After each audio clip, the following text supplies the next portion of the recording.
Direct News TV. Ceasefire between Israel and militants in Gaza appears to hold after days of fighting.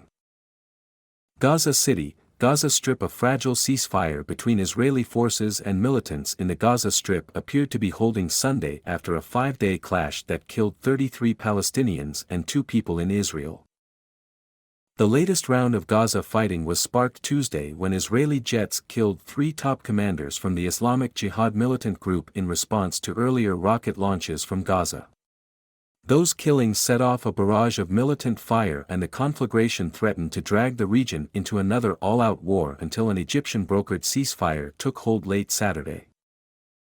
While the calm appeared to bring a sense of relief to Gaza's 2 million people and hundreds of thousands of Israelis who had been largely confined to bomb shelters in recent days, the agreement did nothing to address the underlying issues that have fueled numerous rounds of fighting between Israel and Palestinian militant groups in the Gaza Strip over the years. In Gaza, residents surveyed the latest damage caused to their surroundings, with gaping holes left in the apartments serving as what Israel said were hideouts for the 6 senior Islamic Jihad members killed during this round. Gaza's main cargo crossing with Israel reopened Sunday after warnings that keeping it closed would force Gaza's sole power plant to shut down, deepening a power crisis. Israel was gradually lifting restrictions on residents in southern Israel, which had borne the brunt of the rocket fire.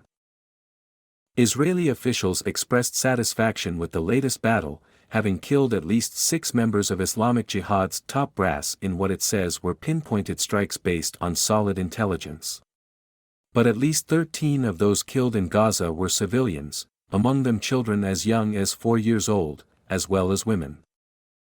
Prime Minister Benjamin Netanyahu said the targeted attacks on the militants' hideouts would reverberate around the region.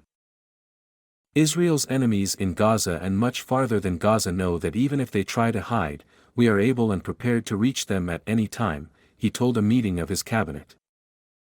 Israel has faced criticism in the past from rights groups over the civilian casualties in its bombardments in Gaza. Israel says it does its utmost to avoid harming civilians in its strikes and says militants operate from within the territory's densely populated areas to fire rockets indiscriminately at Israeli communities. Even if some of the strikes were precise, others destroyed the homes of uninvolved Palestinians. If they want to target a house, let them target it alone. Why destroy the whole neighborhood? Why, said my Sarson, whose house in Deir el-Bala was reduced to ruins in an Israeli strike. Throughout the fighting, Israel's repeated airstrikes targeting Islamic Jihad and its command centers and rocket launching sites showed no signs of stopping the rocket fire, prompting Islamic Jihad to declare victory in sending cheering Palestinians out into the streets late Saturday. The Israeli military reported over 1,400 launches throughout the fighting, with some rockets reaching as far as the Tel Aviv and Jerusalem areas.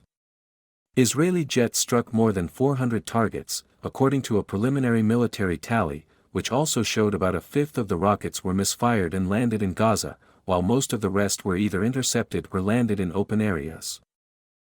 An 80-year-old woman and a Palestinian laborer who was working inside Israel were killed by rocket fire. A Palestinian human rights group said 3 people, including 2 children, were killed in Gaza by errant rockets. It was the latest in a long series of battles between Israel and Palestinian militants in Gaza since the Islamic militant group Hamas seized control of the seaside territory in 2007. Israel and Hamas have fought 4 wars, and there have been numerous smaller flare-ups as well. The more powerful Hamas has praised Islamic Jihad strikes but remained on the sidelines during the latest round of fighting, limiting the scope of the conflict. As the de facto government held responsible for the abysmal conditions in the blockaded Gaza Strip, Hamas has recently tried to keep a lid on its conflict with Israel. Islamic Jihad, on the other hand, a more ideological and unruly militant group wedded to violence, has taken the lead in the past few rounds of fighting with Israel. Saturday's deal did not address many of the causes of the repeated fighting, including Israel's ongoing blockade of Gaza, the large arsenals of weapons possessed by Hamas and Islamic Jihad, and Israeli policies in the occupied West Bank and East Jerusalem.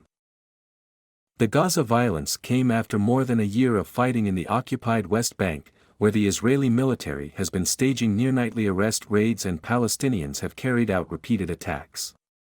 Tensions could once again soar this week when nationalist Israelis hold an annual march through a sensitive area of Jerusalem's Old City, which the Palestinians view as provocative. Israel captured the West Bank, East Jerusalem and Gaza in the 1967 Mideast War. The Palestinians claim all three areas for a future state. Israel withdrew from Gaza in 2005, but Hamas subsequently overran the territory and expelled forces loyal to the internationally recognized Palestinian Authority. Israel and Egypt have maintained a blockade over Gaza in what Israel says is a policy aimed at preventing Hamas from arming.